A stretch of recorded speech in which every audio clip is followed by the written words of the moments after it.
अऊज़ु बिल्लाहि मिनश शैतानिर रजीम बिस्मिल्लाहिर रहमानिर रहीम रब्बि इश्रह ली सदरी व यस्सिर ली अमरी वहलुल उक़दतम मिन लिसानी यफ़क़हू क़ौली रब्बि ज़िदनी इल्मन रब्बि ज़िदनी इल्मा रब्बिरहमहुमा कमा रब्बयानी सग़ीरा रब्बना हब लना मिन अज़वाजिना व ज़ुर्रिय्यातिना क़ुर्रता अयुनिन वजअलना लिलमुत्तक़ीना इमामा सदक़ल्लाहुल अज़ीम। मोहतरम नाज़रीन, अस्सलामु अलैकुम व रहमतुल्लाहि व बरकातुहू। आज के इस सेशन का मकसद किसी फिरके, मसलक या किसी ग्रोह की तशहीर नहीं है और ना ही किसी की तरफदारी करना है। अगर गुफ्तगू के दौरान कोई ऐसा जुमला जुबान पर आ जाए जो आपके मिजाज के खिलाफ हो तो मैं आगाज में ही आपसे माजरत चाहता हूँ। आज की गुफ्तगू का मौजू है how to make your child successful, यानी आप अपने बच्चे को किस तरह कामयाब बना सकते हैं। यकीनन ये बहुत बड़ा टॉपिक है और तमाम वालिदैन ये चाहते हैं कि वो अपने बच्चे को कामयाब बनाने के लिए अपना भरपूर किरदार अदा करें और अपने ताईं हर वालिद या वालिदा अपने बच्चे को कामयाब बनाने की भरपूर कोशिश भी करता है। आज की इस गुफ्तगू में मैं अपने चंद गुजारिशात आपकी गोशगुजार करूंगा जिसमें मुझे उम्मीद है कि अगर आप उन पर अमल करें तो इंशाअल्लाह आपके बच्चे दुनिया व आखिरत में कामयाबी हासिल करने वाले बनेंगे। सबसे पहले तो मैं आपको ये बताना चाहूँ कि बहसीयत वालिदैन आप इंतहाई खुशकिस्मत हैं, क्योंकि दुनिया का एक अहम तरीन अनमोल खजाना अल्लाह ताला ने आपको औलाद की शक्ल में अता किया है। दुनिया में अल्लाह ताला ने दो चीजें ऐसी हैं जिनको दुनिया की जीनत बनाया है। इनमें से एक माल है और दूसरा औलाद है। अगर इंसान के पास माल ना हो तब भी इंसान की जिंदगी थोड़ी अधूरी रहती है और अगर इंसान के पास औलाद ना हो तब भी इंसान की जिंदगी थोड़ी अधूरी सी रहती है। तो बहरहाल हम बड़े खुशकिस्मत हैं कि अल्लाह ताला ने हमें मांगने से या बिना मांगे अल्लाह ताला ने औलाद जैसी अजीम नेमत अता फरमाई। और ये ऐसी नेमत है कि जिस नेमत का अल्लाह ताला से सवाल अल्लाह ताला के पैगंबरों ने भी किया है। और कुरान मजीद का अगर हम मुताला करें तो हमें पता चलता है कि कुरान मजीद में बेशुमार दुआएं हैं जिनके जरिए से हमें पता चलता है कि पैगंबरों ने अल्लाह ताला से औलाद की दुआ की है। इससे पहले कि मैं आपको ये बताऊं कि औलाद को कामयाब किस तरह बनाना है, हमें ये इल्म हमारे इल्म में होना चाहिए कि कामयाबी है क्या चीज। हम में से अक्सर लोगों को कामयाबी की असल डेफिनेशन का ही नहीं पता। हमें पता ही नहीं कि कामयाबी चीज क्या है। हम आमतौर पर कामयाबी जिसे समझते हैं उसमें से ज्यादातर जो मारूफ डेफिनेशंस हैं वो यही है कि gain of your desire is success. आपने कुछ चाहा, कुछ ख्वाहिश की, बाद में वो चीज आपको मिल गई, आप समझते हैं कि मुझे कामयाबी मिल गई। इसी तरह आप समझते हैं अटेनिंग टारगेट इज सक्सेस। आपने कोई टारगेट सेट किया, बाद में आपको वो टारगेट मिल गया तो आप समझते हैं कि ये टारगेट जो मुझे मिला है मुझे इस टारगेट की शक्ल में एक कामयाबी मिल गई है। Winning competition is success. कोई कंपटीशन था, उस कंपटीशन के अंदर आपने हिस्सा लिया और कंपटीशन में आपको पोजीशन मिल गई तो आप समझते हैं कि मुझे कामयाबी मिल गई। चौथी डेफिनेशन इसकी ये बनती है कि being blessed after struggle is success. कुछ लोग समझते हैं कि मैंने कोशिश की, हिम्मत की और बाद में अल्लाह ताला की तरफ से मुझे कुछ अता हो गया, कुछ मिल गया, जो जिस चीज के लिए मैंने कोशिश की वो मुझे मिल गई, तो ये सक्सेस है, तो यकीनन ये कामयाबी है। तो ये चार किस्म की डेफिनेशन है, अटेनिंग डिजायर, विनिंग कंपटीशन, इसी तरह attaining being blessed after struggle, target is success. अच्छा, यहां पे कुछ लोग डेफिनेशन जब सक्सेस की करते हैं तो सक्सेस और गुड लक इसके दरमियान फर्क नहीं कर पाते। कुछ लोग ऐसे लोगों को जो अमीर होते हैं अपनी जनाब नाकामी का एक सबब समझ बैठते हैं कि जो उनके पास तो इतना सारा पैसा है, हमारे पास पैसा नहीं है, हम कामयाबी कैसे हासिल करें। हालांकि दुनिया में हर चीज कोशिश और मेहनत करके हासिल की जा सकती है, लेकिन यहाँ पे हमें ये समझना पड़ेगा कि कि जो गुड लक है, जो अल्लाह ताला की तरफ से खुशकिस्मती है, मिसाल के तौर पर अल्लाह ताला ने आपको किसी अमीर घराने में पैदा कर दिया, तो ये आपकी गुड लक है। आप गरीब घराने में पैदा हुए और गरीब घराने में पैदा होने के बाद आपने मेहनत की, कोशिश की, हिम्मत की और फिर आपको पैसा मिला, तो ये आप अमीर हुए, ये आपकी सक्सेस है। तो बहरहाल गुड लक और सक्सेस में हमें फर्क करना पड़ेगा। और सक्सेस की दो तरह की सक्सेस होती है, जिनके बारे में हमें दुनिया और आखिरत, ये दो तरह की कामयाबी है जिनके बारे में हम किसी भी दुनिया की किताब का मुताला करें तो हमें पता चलता है कि दुनिया में कामयाबी और आखिरत में कामयाबी, ये कामयाबी की सिर्फ और सिर्फ दो ही अक़साम है। कुछ लोग दुनिया में कामयाब होना चाहते हैं और कुछ लोग आखिरत में कामयाब होना चाहते हैं। और दुनिया में कामयाबी की मिसालें भी आपके सामने हैं और आखिरत में कामयाबी की जो अल्लाह ताला के यहाँ डेफिनेशन है, अल्लाह ताला कहते हैं फमन ज़ुहज़िहा अनिन नारी व उदखिलल जन्नत फ़क़द फ़ाज़, जो बंदा भी आग से बच गया और जन्नत में दाखिल हो गया, असल में वो कामयाब है। और यकीनन हकीकी कामयाबी का जो रास्ता है वो जन्नत का है। दो रास्ते क़यामत वाले दिन हमारे सामने होंगे, एक जन्नत का और एक जहन्नम का। जो जन्नत का रास्ता है वो कामयाबी वाला रास्ता है और जो जहन्नम का रास्ता है वो नाकामी और नामुरादी वाला रास्ता है। अल्लाह ताला ने भी कुरान मजीद में हमें दोनों तरह की कामयाबी हासिल करने का हुक्म दिया है। कुरान मजीद में अल्लाह ताला ने एक दुआ हमें मांगने का हुक्म दिया है और वो ये है रब्बना आतिना फिद दुनिया हसनतम व फिल आखिरति हसनतम व किना अज़ाबन नार, यानी अल्लाह हमें दुनिया में भी कामयाबी अता फरमा और हमें आखिरत में भी कामयाबी अता फरमा। तो यकीनन हकीकत में कामयाब लोग वही हैं जो दुनिया और आखिरत दोनों की कामयाबी मांगते हैं। यहां तक तो बात थी कामयाबी के हवाले से कि कामयाबी असल में है क्या चीज। तो मैंने आपको बताया कि कामयाबी किसी टारगेट का हासिल करना, किसी डिजायर का हासिल करना, कंपटीशन में जीतना और या फिर को स्ट्रगल करने के बाद अल्लाह ताला की तरफ से ब्लेस होना, ये कामयाबी है। और कामयाबी की फिर दो किस्में दुनिया और आखिरत में कामयाबी है और दोनों किस्मों को मांगने का अल्लाह ताला की तरफ से हुक्म है। अब मैं आपको ये बताना चाहूंगा कि कामयाबी के हवाले से कुछ लोगों के माइंड में मिसअंडरस्टैंडिंग है, गलत फहमी है। वो गलत फहमी क्या है कि क्यों लोग कामयाबी हासिल नहीं कर पाते, क्यों लोग कामयाब नहीं हो पाते। तो बहरहाल वो मिसअंडरस्टैंडिंग क्या है, अभी मैं आपको उसके बारे में बताने वाला हूं। कुछ लोग समझते हैं कि standard of success is equal for everyone, कि कामयाबी का जो स्टैंडर्ड है ना हर किसी के लिए एक जैसा है। हालांकि ऐसे नहीं है। जो बंदा पैदा ही अमीर हुआ है उसके लिए कामयाबी का स्टैंडर्ड उसके माइंड के मुताबिक कि किसी और लेवल पे पहुंचना है, और जो बंदा पैदा गरीब हुआ है उसके लिए कामयाब होना किसी और लेवल का, किसी और स्टैंडर्ड पे जाके कामयाब होना है। कुछ लोग लिखाई में महारत रखते हैं, उनके लिए कामयाबी का स्टैंडर्ड कोई और है। कुछ लोग पैसा कमाने में महारत रखते हैं, उनके लिए कामयाबी का स्टैंडर्ड कुछ और है। कुछ लोग बोलने में महारत रखते हैं, उनके लिए कामयाबी का मयार तकरीबन और है।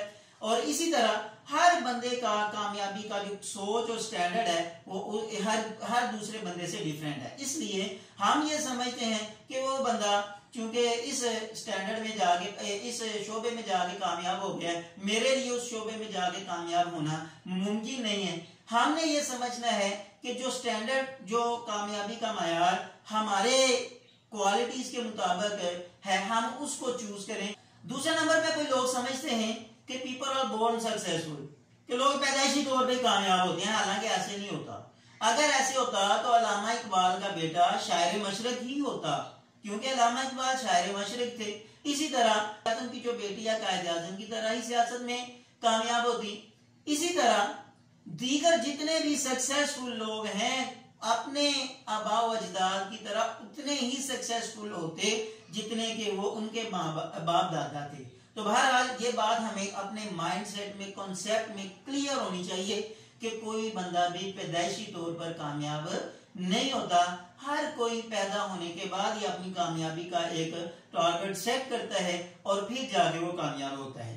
तीसरी गलतफहमी जो लोगों के माइंड में पाई जाती है वो ये है, कुछ लोग ये समझते हैं कि only few people are successful, कि सिर्फ चंद लोग कामयाब हैं। हालांकि ऐसे नहीं है।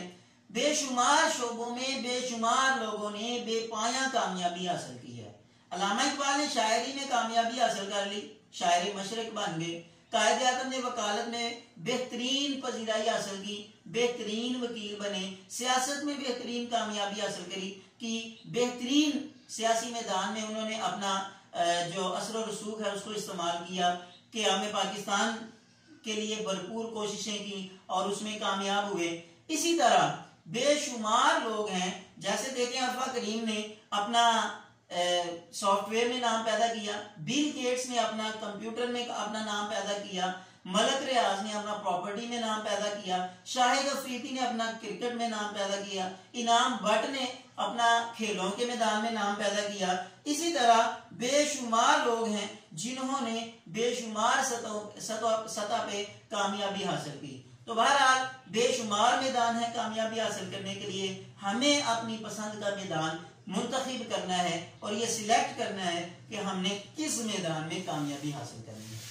चौथे नंबर पे कुछ लोग समझते हैं कि रिच पीपल आर सक्सेसफुल, कि सिर्फ अमीर लोग कामयाब होते हैं, गरीब लोग कामयाब नहीं होते। हालांकि दुनिया में जितनी भी कामयाबियां हैं वो ज्यादातर गरीबों को मिली हैं।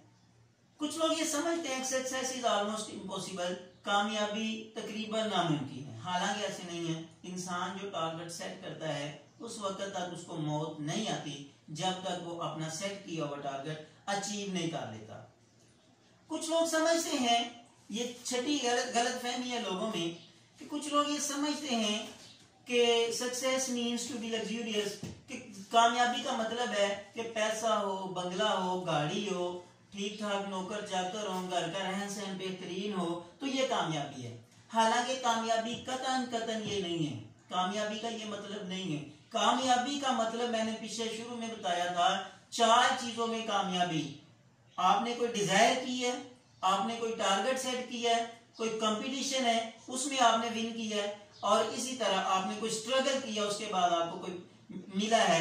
असल में कामयाबी ये है, जो कुदरती तौर पे आपको आसाइशें मिल रही हैं वो आपकी किस्मत में थी, वो आपके नसीब में थी, वो आपको मिल के रहनी है। 7वीं गलतफहमी लोगों के माइंड में जो पाई जाती है वो ये है, लोग समझते हैं कि कामयाबी का मतलब है success is there in European countries.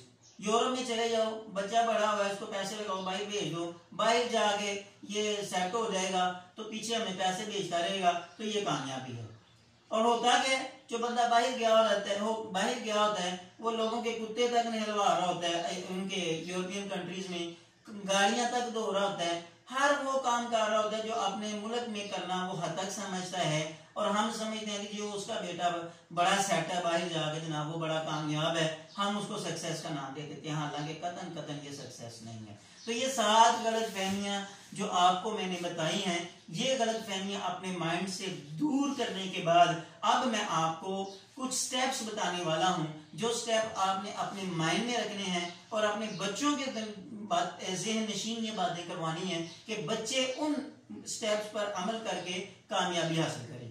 कामयाबी के लिए जो पहला स्टेप है वो है टारगेट सेटिंग। जितना बड़ा आप टारगेट सेट करेंगे उतनी बड़ी आपको कामयाबी मिलेगी, और जिस नौइयत का आप टारगेट सेट करेंगे उस नौइयत की कामयाबी आपको मिलेगी। हमें सारी उम्र यही नहीं पता होता कि हमने करना क्या है। एक जानवर की सी जिंदगी गुजार जाते हैं।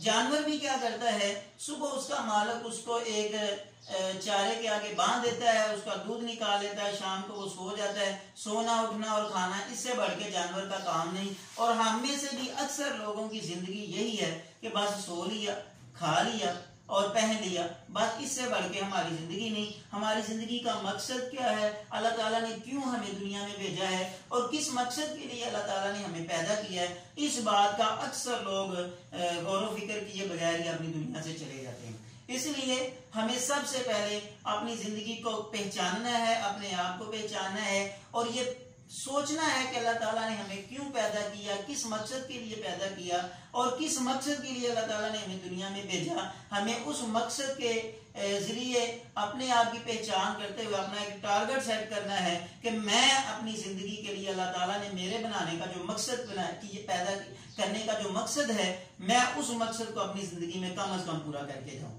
तो बहरहाल कुछ लोगों ने अपनी जिंदगी में जब टारगेट सेट करते हैं, बस एक ही माइंड में होता है कि बस पैसा बनाओ, पैसा बनाओ। बचपन में जब पैदा होते हैं तो ये कोशिश होती है, वालिदैन भी उसी बात की तरफ लगाते हैं, पैसा पैसा पैसा, और बच्चा भी जनाब उसी पैसे की तरफ दौड़ में लगा रहता। होता क्या है, जब जवानी होती है वो जनाब अच्छी खासी नौकरी करने लग जाता है, पैसे आने शुरू हो जाते हैं, और बिल आकर जब उस पर बुढ़ापा आता है तो आगे जनाब पैसा काफी सारा इकट्ठा होने के बाद आगे कब्र उसके का इंतजार कर रही होती है, और कब्र में ये सारा कुछ बंदा लेके नहीं जा सकता।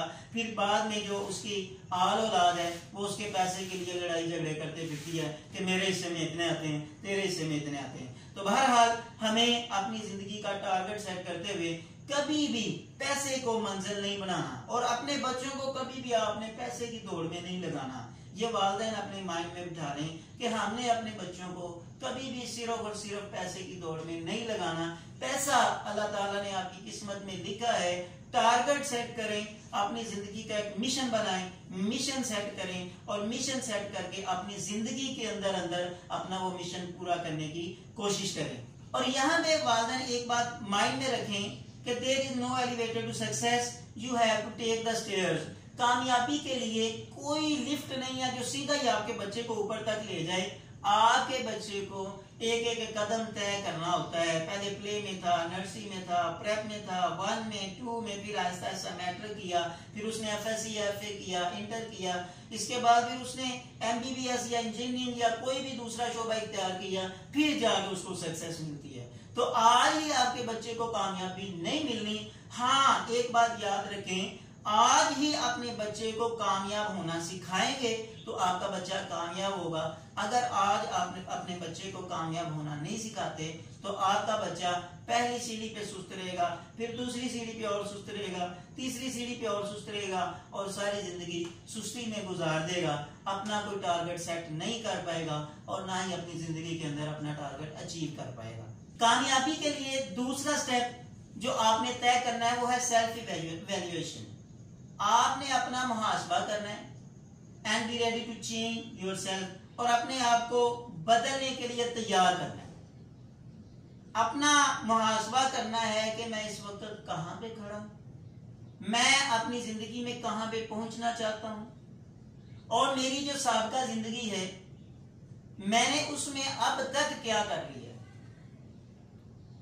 हम में से अक्सर लोग काम तो करना चाहते हैं लेकिन अपने आप को बदलना नहीं चाहते, या अपने आप के अंदर गुम नहीं होना चाहते, अपने आप के अंदर तलाश नहीं करना चाहते कि मेरे लिए मेरे अल्लाह ताला ने मेरे अंदर कौन सी क्वालिटीज पैदा की हैं जो क्वालिटी इस्तेमाल करके मैं दुनिया के अंदर और आखिरत के अंदर दोनों जहानों में कामयाबी हासिल कर सकता हूं, दुनिया के अंदर कोई टारगेट सेट करके उसको अचीव कर सकता हूं।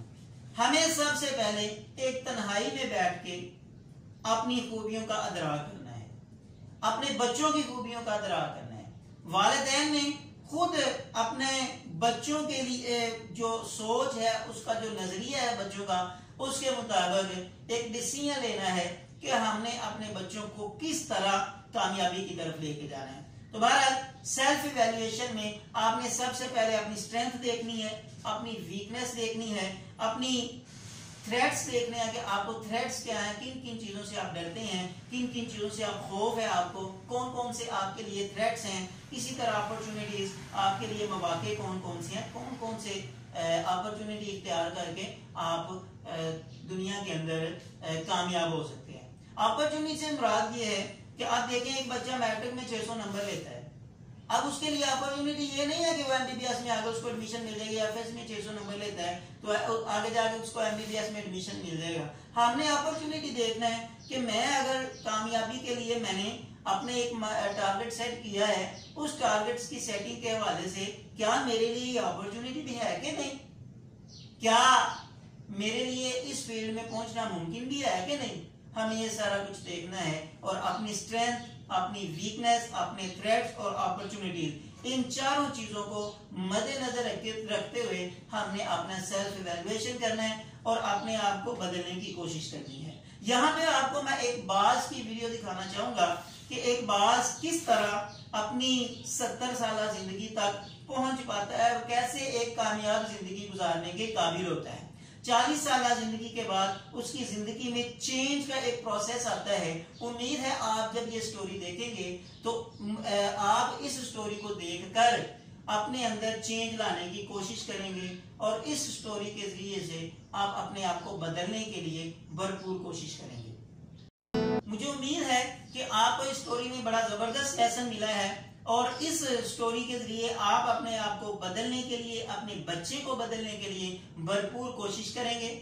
और देखेंगे कि मैं इस वक्त कहाँ पे खड़ा हूँ। हम में से अक्सर ये चाहते हैं, अक्सर के साथ ये मसला होता है, अक्सर तलबा के साथ, अक्सर वालिदैन के साथ। हम खड़े बहुत से लो लेवल पे होते हैं और अचानक छलांग लगा के अप लेवल पे पहुंचना चाहते हैं। हालांकि ऐसे नहीं होता। बिलो एवरेज बच्चा हमेशा पहले एवरेज पे जाता है, फिर एवरेज से थोड़ा सा गुड पे जाता है, गुड से वेरी गुड पे जाता है, वेरी गुड से एक्सीलेंट पे, एक्सीलेंट से फिर आउटस्टैंडिंग पे जाता है। हम में से बहुत से लोग बिलो एवरेज पे खड़े होते हैं और अचानक छलांग लगा के आउटस्टैंडिंग पे जाना चाहते हैं और जब आउटस्टैंडिंग पे फौरी तौर पे नहीं पहुंच पाते वो थक हार के बैठ जाते हैं कि हमारे लिए तो पॉसिबल नहीं है। तो बहरहाल बिलो एवरेज से आप समझे मैंने अपने आप को कुछ बेहतर किया है, मैं कामयाबी हासिल कर रहा हूँ। फिर आगे डे बाय डे आपके अंदर तब्दीली अगर आ रही है तो समझ लें आप कामयाबी की तरफ गामजन है। तीसरा जो अहम तरीन स्टेप है बच्चों की कामयाबी के हवाले से, अपनी कामयाबी के हवाले से, वो है सेल्फ डिसिप्लिन। हमें ये देखना है कि इस्लाम हमें क्या सिखाता है। सेल्फ डिसिप्लिन ही तो सिखाता है। इस्लाम हमें नमाजों में सेल्फ डिसिप्लिन सिखाता है, इस्लाम हमें रोजों में सेल्फ डिसिप्लिन सिखाता है, इस्लाम की जितनी इबादत है उसमें तकरीबन इस्लाम हमें सेल्फ डिसिप्लिन सिखाता है। तो हमें अपना सेल्फ डिसिप्लिन पैदा करना है, सेल्फ डिसिप्लिन अपने अंदर पैदा करना है, अपने बच्चों के अंदर पैदा करना है। जिस दिन आप सेल्फ डिसिप्लिन पैदा करेंगे आप समझ लें कि कामयाबी की तरफ गामजन होंगे। अब ये बात याद रखें, लीडरशिप की क्वालिटी उसी बंदे के अंदर आती है। कामयाब लीडर वही बनता है जिसके अंदर सेल्फ डिसिप्लिन की आदत हो। यहाँ पे एक वीडियो में आपको और दिखाऊंगा कि एक रीच किस तरह अपने बच्चे को सेल्फ डिसिप्लिन सिखा रहा है। हम में से अक्सर बच्चे, अक्सर वालिदैन क्या करते हैं, बच्चों को नाश्ता तक खुद करवा रहे होते हैं स्कूल में आके। असम सर जरा बच्चे को भेजना, मैंने नाश्ता करवाना है, और बच्चे को बाकी जो मामला है बच्चे के वालिदैन खुद कर रहे होते हैं। मैं अक्सर बच्चों को कहता हूँ बेटा आज आप अपने जूते खुद पॉलिश किया करो, खुद इस्त्री किया करो, बेटा अपने बाकी मामला आप खुद किया करो। आप अपने वालिदैन से, अपने बड़ों से अपनी खिदमत ना लिया करो। हमारे वालिदैन बच्चों को ये चीजें नहीं सिखाते और फख्र से बताते हैं जी मैंने अपने बच्चे को सिर्फ पढ़ने की ड्यूटी लगाई हुई है। और मैं कहती हूँ कि तूने सिर्फ पढ़ना है, तूने रोटियां नहीं पकानी, तूने हांडी नहीं पकानी, तूने ये नहीं करना, तूने वो नहीं करना। और मैं समझता हूँ कि ऐसे वालिदैन गलती कर रहे हैं। ऐसे वालिदैन को अपने बच्चे को अपने हर मामले में अपने साथ लेके चलना चाहिए और अपने ये नहीं कि खुद आराम फरमाए और बच्चा काम करे। ये कतन ऐसा नहीं है, खुद भी साथ काम करे और अपने साथ लेके बच्चों को चले। बच्चे के इस कपड़े इस्त्री करवाने हैं तो बच्चे के साथ खुद बच्चे को सिखाएं, बच्चे को इस्त्री करने के आदात सिखाएं, इस्त्री करने के तौर तरीके सिखाएं। हमारे वालिदैन अक्सर क्या करते हैं, बच्चे अगर कोई काम कर रहे हैं, काम जब मुकम्मल हो जाता है तो वालिदैन जनाब उसको तानो तशरीह करना शुरू कर देते हैं, ये नहीं किया, ऐसा क्यों नहीं किया, ये क्यों नहीं किया। और जब बच्चा काम कर रहा होता है, बच्चे को काम करने के दौरान कभी जनाब वो नहीं बताते कि आपने ऐसे नहीं ऐसे करना है। यहाँ पे एक रीच की स्टोरी है जो अपने रीच माँ है अपने बच्चे को सेल्फ डिसिप्लिन सिखा रही है। आप ये वीडियो देखें और गौर करें कि कैसे एक जानवर अपने बच्चे को सेल्फ डिसिप्लिन सिखा रहा है और हम इंसान हो गए कैसे अपने बच्चों से गाफिल बैठे।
यहाँ पे आप ये बात भी याद रखें कि कुछ वालिदैन ये समझते हैं कि कोई बात नहीं, बच्चा अभी छोटा है, जब बड़ा होगा हम सारा कुछ सिखा देंगे।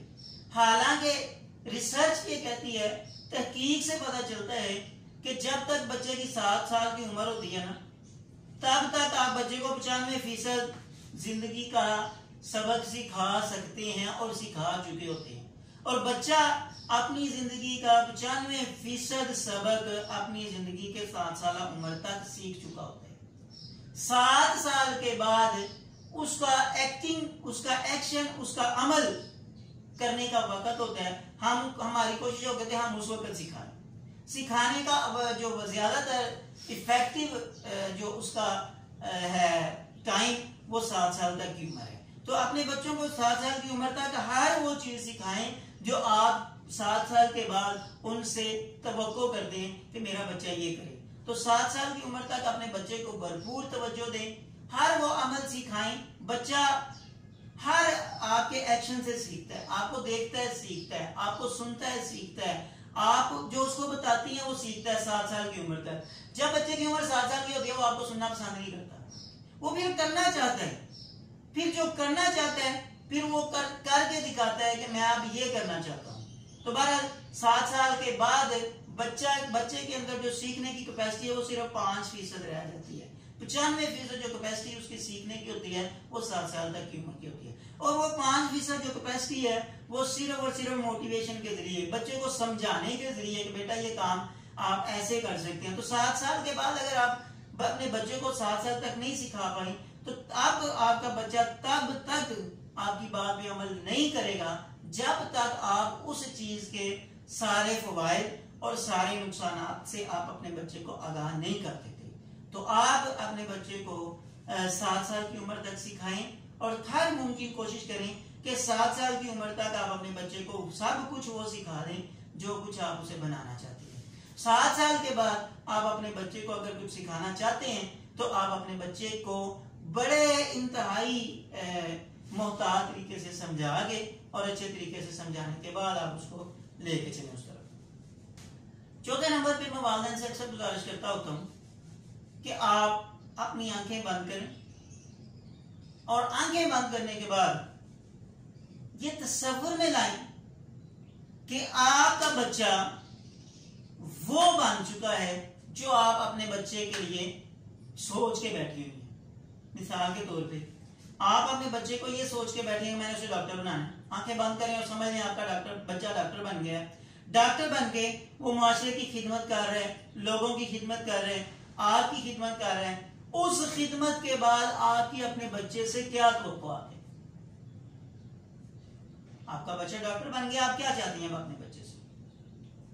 जो अपने बच्चे से उस वक्त चाहती है ना, और जो फवायद आपको उस वक्त हासिल हो रहे हैं, आपका बच्चा डॉक्टर बन गया, डॉक्टर उसके बनने के बाद आपके बच्चे, आप अपने बेटे से जो फवायद हासिल कर रही हैं या कर रहे हैं, आप अपने बच्चे के इंजीनियर बनने के बाद, साइंसदान बनने के बाद, आप अपने बच्चे के एक अच्छे सियासतदान बनने के बाद, आप अपने बच्चे के एक अच्छे उस्ताद बनने के बाद, आप अपने बच्चे के एक अच्छे दुनियावी बिजनेसमैन बनने के बाद आप अपने बच्चे से क्या तवक्कुआत चाहती हैं? जो तवक्कुआत चाहती है ना, आज आप अपने बच्चे को उसी तवक्को के मुताबिक लेके चलें। हम में से अक्सर वालिदैन बच्चों को डिसाइड करते रहते हैं, ये सोचते ही नहीं कि ये कल को बड़ा होकर डॉक्टर बनेगा, ये इंजीनियर बनेगा, ये अच्छा उस्ताद बनेगा, कामयाब तरीन शायर बनेगा, ये अच्छा मुसन्नफ बनेगा, ये बिजनेसमैन बनेगा, ये सियासतदान बनेगा। वो सोचते ही नहीं और बच्चों को सारी उम्र डिसाइड करते रहते हैं, तुम है ही किसी जोगे नहीं, 2-4 नंबर कम आ गए, हम बच्चे के पीछे पड़ जाते हैं, तुम कुछ नहीं कर सकते। आप अपने बच्चे से जो तवक्कुआत उस वक्त कर रही है ना, आप अपने माइंड में हर वक्त ये सोचा करें कि आपका बच्चा उस लेवल पे खड़ा है, उस लेवल पे पहुंचाने के लिए आपने कितना उसको धक्का लगाना है, कितनी उसके पीछे स्ट्रगल करनी है, कितनी उसके पीछे कोशिश करनी है। आप अपने बच्चे के लिए क्या कर सकती हैं, क्या करना चाहते हैं, तो आप अपने आप को उस मुकाम के लिए रेडी कैसे कर सकते हैं, ये कोशिश करें। 5वीं बात जो वालिदैन ने इस सिलसिले में अपने माइंड में ज़हन-नशीन करनी है वो है think positive, be positive and do positive.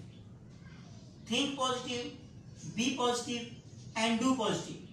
हमेशा अच्छा सोचना है, अच्छा करना है और अच्छा रहना है। ये बड़ा मुश्किल काम है, खुसूसन वालिदैन के लिए। अच्छा सोचना, अच्छा करना और अच्छा रहना, ये मैं समझता हूँ इंतहाई मुश्किल काम है। वालिदैन क्या करते हैं, अपने बच्चे की खूबियां बयान करते हुए दूसरे बच्चों को अक्सर डिग्रेड करना शुरू करते हैं, और ये थिंक पॉजिटिव नहीं है। आप अपने बच्चे की खूबियां अपने ज़हन में तो जरूर रखें, लेकिन उसकी खूबियां बयान करते हुए कतई किसी के बच्चे को डिग्रेड ना करें। और दूसरी अहम बात, वालिदैन अपने माइंड में ये रखते हैं कि फलां ने जी मेरे बच्चे पे कुछ कर दिया है, मेरे बच्चे को नजर लगा दिया, मेरे बच्चे को ये कर दिया, मेरे बच्चे को वो कर दिया, इसलिए मेरा बच्चा कामयाब नहीं हो रहा। तो ये थिंक पॉजिटिव नहीं है। इसी तरह कुछ लोग ये, कुछ वालिदैन ये भी समझते हैं कि जी वो उसका बच्चा, मेरी भतीजी का बच्चा, मेरी बहन का बच्चा, मेरे भाई का बच्चा, वो मेरे बच्चे से आगे ना चला जाए, मैं अपने बच्चे को कोशिश करूँ। और ये बात याद रखें, एक शहद की मक्खी और एक आम मक्खी में ये फर्क होता है कि शहद की मक्खी हमेशा साफ सुथरी चीजों पे बैठती है, साफ सुथरा खाती है, और साफ सुथरा खाने का उसको ये रिजल्ट मिलता है कि लोग उसके पेट से निकला हुआ जो भी मवाद मादा है उसको शहद बना के खाते हैं। जबकि एक जो गंदी मक्खी है, लोग उसको अपने खाने पे भी बैठने देना पसंद नहीं करते, और अगर वो किसी के पानी में, किसी के दूध वगैरह वो गिर जाए तो लोग उसको जनाब पीना भी पसंद नहीं करते। तो बहरहाल हमेशा बच्चे के बारे में मुस्तकिल तौर पे मुस्बत सोचना है, बेहतर सोचना है, पॉजिटिव सोचना है, और कभी भी अपने बच्चे का मुवाजना दूसरे बच्चों के साथ नहीं करना। ये देखना है कि आपके बच्चे में कौन सी डिफरेंट क्वालिटी है, कौन सी अलग खूबी है जो आप अपने बच्चे में पैदा करना चाहती हैं, या जो अपने बच्चे की आप पॉलिश करना चाहते हैं। छठी बात यह है कि आपने अपना फैसला करना है। हम में से अक्सर कहते हैं कि मामू ने क्या सी साइंस रखानी है, अक्सर कहते हैं जी चाचू ने कहा हुआ है जी FSC ही करनी है मेडिकल में।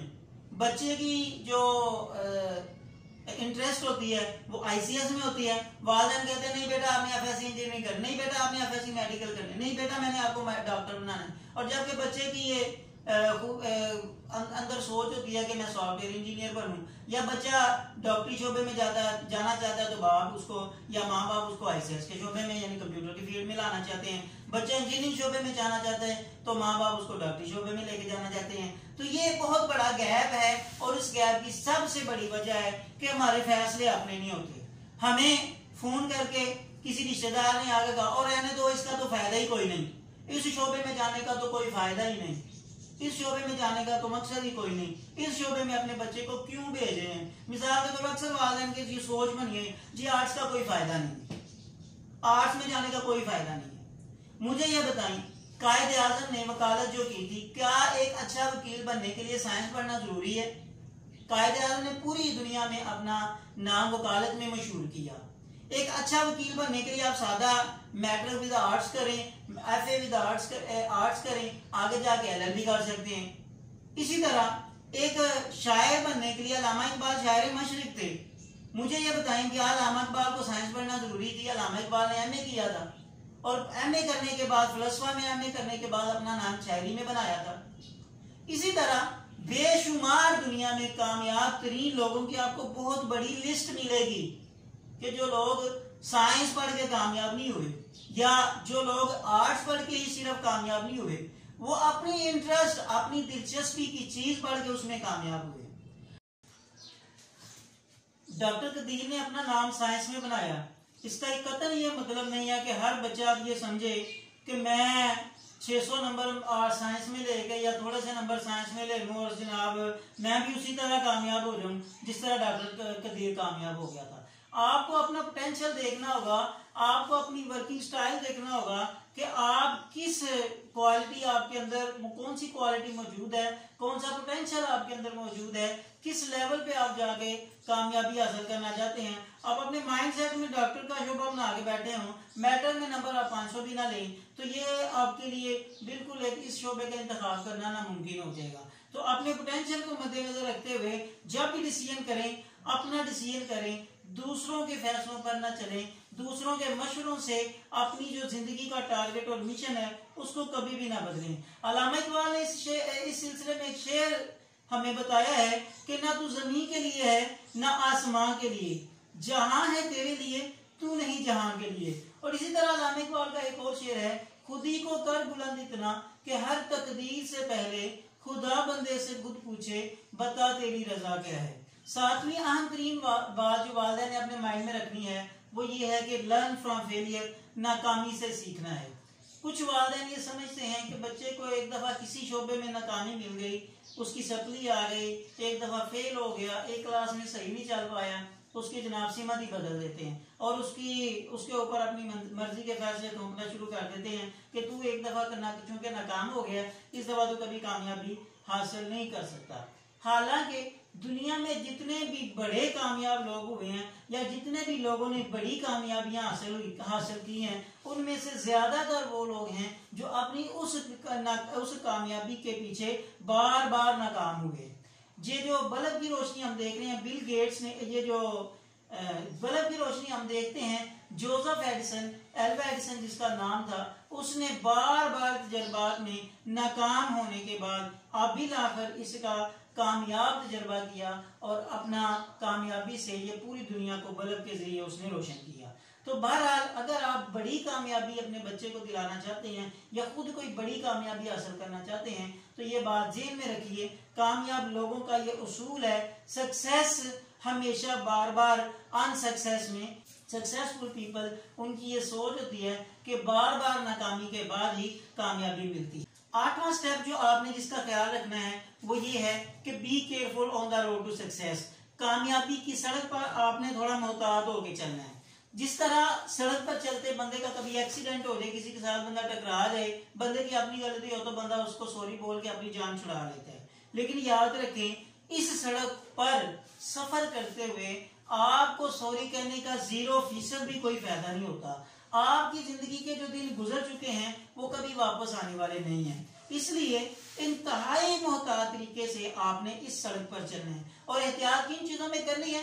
पहले नंबर पे टारगेट सेटिंग में एहतियात करनी है कि टारगेट सेट करते हुए अपने पोटेंशियल को, अपनी क्वालिटीज को, अपनी स्ट्रेंथ को, अपनी अपॉर्चुनिटीज को आपने मद्देनजर रखना है। और दूसरे नंबर पे आपने फैसले अपने करने हैं, किसी के फैसलों पर आपने नहीं चलना।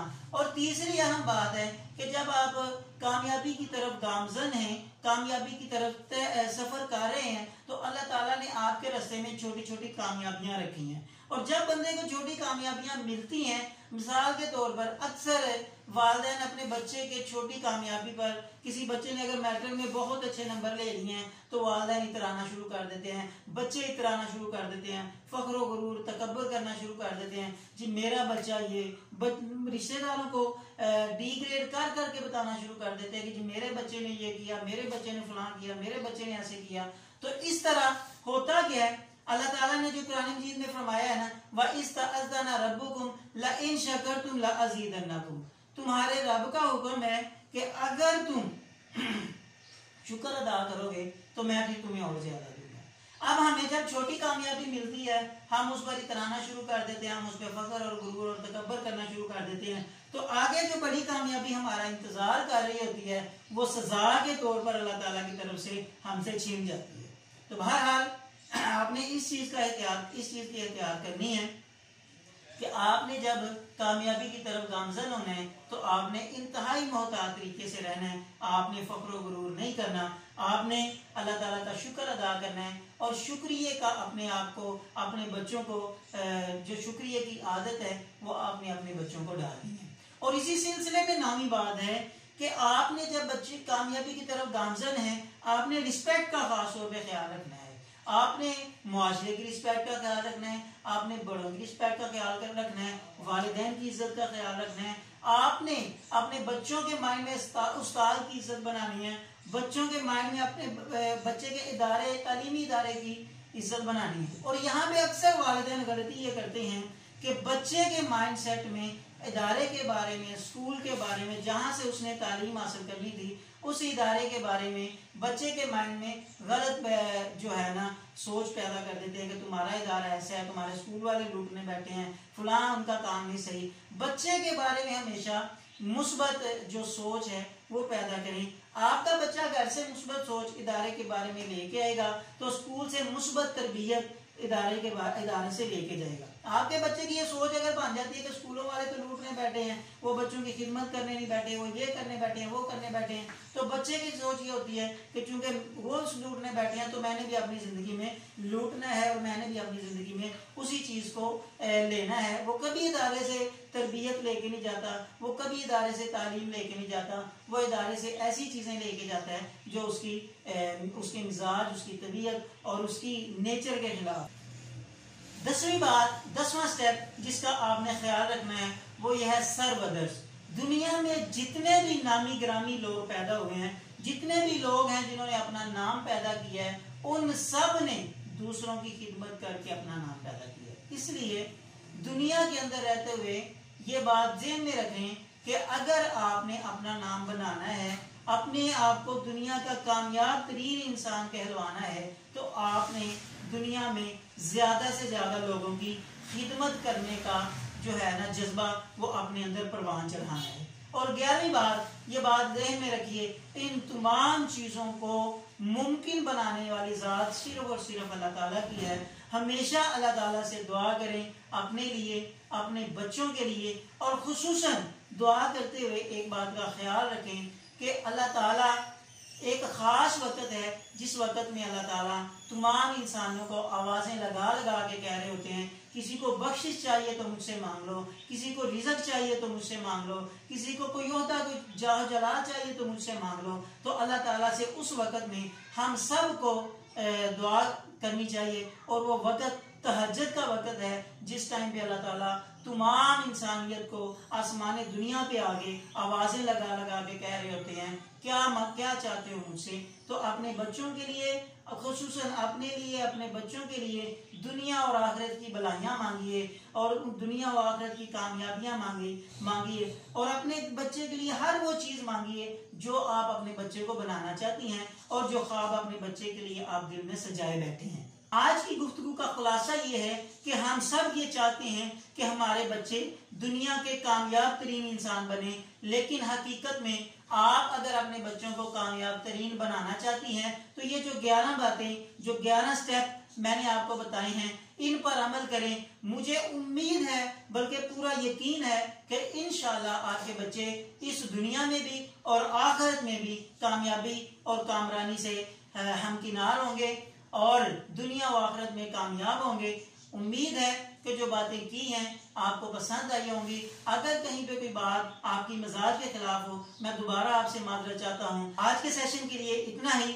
अपना और अपने बच्चों का बहुत ज्यादा ख्याल रखिए, उनकी तालीम और तरबियत पर फोकस कीजिए। अल्लाह मुझे और आपको जो कुछ सुना है, जो कुछ सुनाया है, उस पर अमल करने की तौफीक अता फरमाए। व आखिर दावाना अनिल हम्दुलिल्लाहि रब्बिल आलमीन। जज़ाकुमुल्लाह खैर।